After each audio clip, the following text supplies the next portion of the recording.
Here's one thing that I'm probably the most pissed off about from the 80s, that the war on drugs was a lie, that they got wrong, that I wish I would have known earlier.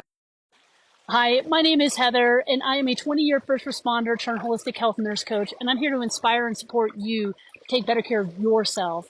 I'm also leading the campaign Sabbaticals for First Responders. If you like this vibe, follow me for more. Thanks. So I am fully from Generation X, and the war on drugs worked for me really well. They brainwashed me for so many years thinking that all drugs were bad, evil, etc., and so forth. Now, granted, it was helpful for getting a commission on active duty in the Army and being a military intelligence officer.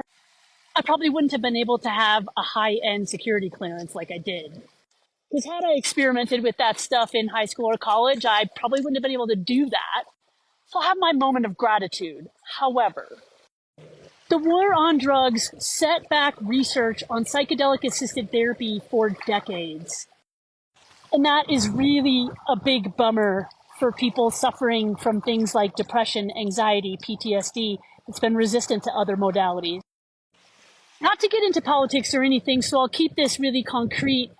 I'm really grateful now that research is being done and it is gaining credibility in the mainstream medical model.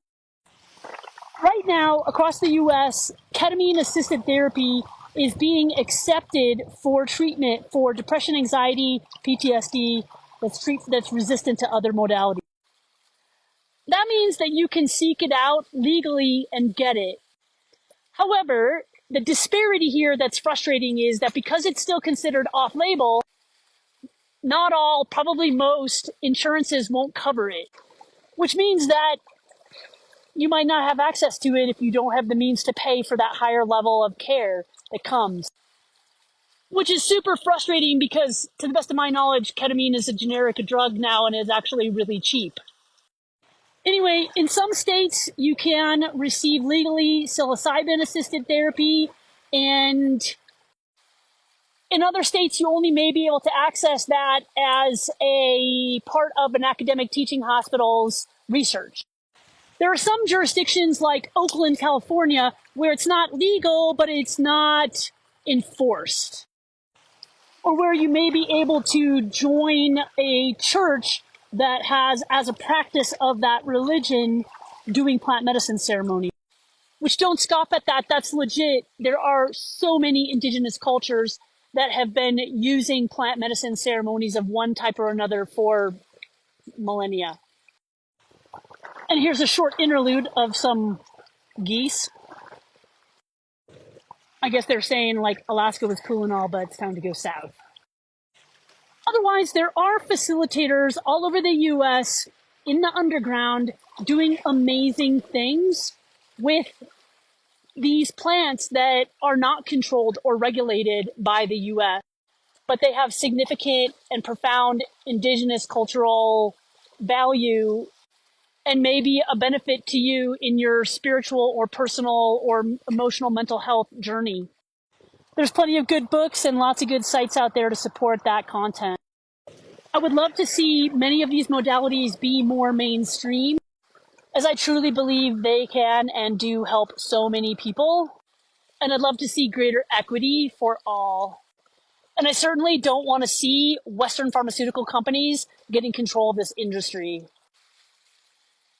I just want to be really clear about this. You know, as a master's prepared scientist, nurse, like, I've read some of the research on this. Like, it's legit and being done legitimately, and it serves a profound purpose. And I really want to see that expanded use. There was a measure on the California ballot that did not get through this last year, and I'm hoping in the future that that will change. Because I am definitely in support of these substances being used for both spiritual growth and emotional support and growth and healing.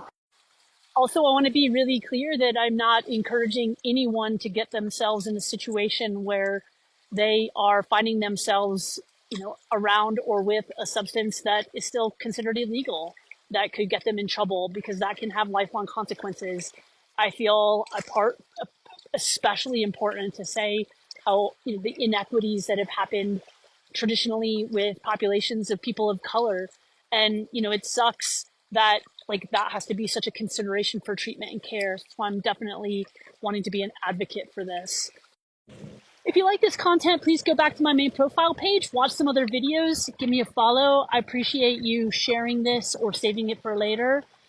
All the engagement helps to drive traffic and helps my campaign for trying to get sabbaticals to first responders. So thank you for being here. You got this.